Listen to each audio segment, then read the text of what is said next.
గట్టిగా చప్పట్లు. ఇవన్నీ కూడా బాబాసాహెబ్ అంబేద్కర్ ఆలోచన విధానంతో చదువుకుంటేనే వస్తాయి తప్ప ఇంకా దేని వల్ల కూడా రావు. మనకు అక్షరమే ఆయుధంగా మనకు ముందుకు పోవాలి. మన వర్గాల బిడ్డలందరూ కూడా వాట్సాప్ల్లో ఫేస్బుక్ల్లో కాలక్షేపాలొద్దు. ఎవని ఫోటోకో లైక్ కొట్టుడొద్దు, నీ ఫోటోకు లైక్ కొట్టేటట్టు తయారు చేసుకో. నీ బొమ్మ చూడంగానే చటుక్కు నొక్కాలి, నీ ఫోటో చూడంగానే చటుక్కున షేర్ చేయాలి, వాట్సాప్లో గ్రూపులో పెట్టాలి. ఎంతసేపటికి టైం పాస్ చేసుకున్న డేటా అయిపోయేదాకా ఒత్తి ఒత్తి ఒత్తి ఒత్తి ఆ ఊళ్ళలో కూసోకు. టౌన్లకు రా, పట్టణాలకు రా.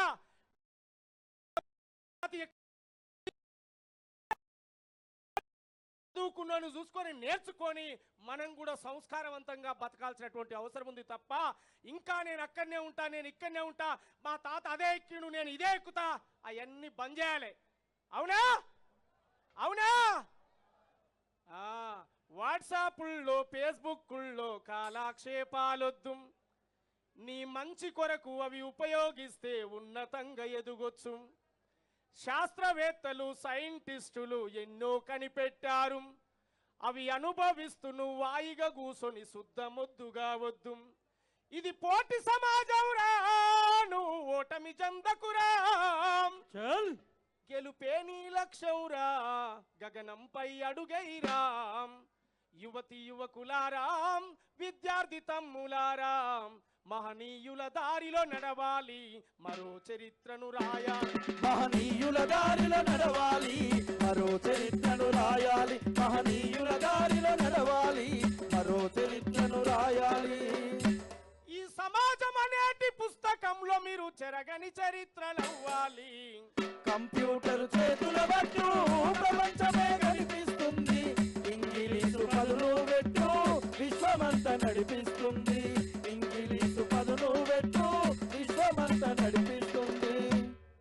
ఇట్లా ఆలోచించే బిడ్డలుగా మన వాళ్ళు తయారు కావాలి. ఇట్లా ఎదిగే బిడ్డలుగా మన వాళ్ళు తయారు కావాలి. పరిశోధనలతో మానవుడెన్నో ప్రయోగాలను చేశాడు. భూమికి ఆకర్షణ శక్తి ఉందని ప్రపంచానికి చెప్పాడు.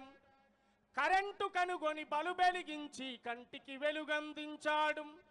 ఆకు పసరుతో ఆయుర్వేదమై ఇంగ్లీషు గోలందించాడు. గాలిలో ఎగిరే పక్షిని చూసి ఏరోప్లేను కనుగొన్నాడు. రవాణా కోసము రైలుతో పాటు ఎన్నెన్నో కనిపెట్టాడు. ఇట్లాంటి పోటీ సమాజంలో దానికంటే ఉన్నతమైంది తయారు చేసే బిడ్డలుగా ఈ తరం పిల్లలు ఎదగాల్సినటువంటి అవసరం ఉంది తప్ప ఎవరో తయారు చేసింది మేము అనుభవిస్తాం కాదు. నేటి రాబోయే తరానికి నువ్వే విచ్ఛిన్నం అనేదే చరిత్ర రాయబడుతుంది కనుక మానవ సమాజం అనే పుస్తకంలో నీ కోసం ఒక పేజ్ అయినా ఉండాలి, లేదా పేజీలో నీ పేరైనా ఉండాలి. అప్పుడే మనిషి పుట్టుకకు అర్థం అర్థం అర్థం అర్థం అట్లాంటి అర్థవంతమైనటువంటి జీవితంగా నేటి తరం ఎదగాల్సినటువంటి అవసరం ఉందని చెప్పి మీ అందరు కూడా మరొకసారి చేతులు జోడించి జై భీమ్.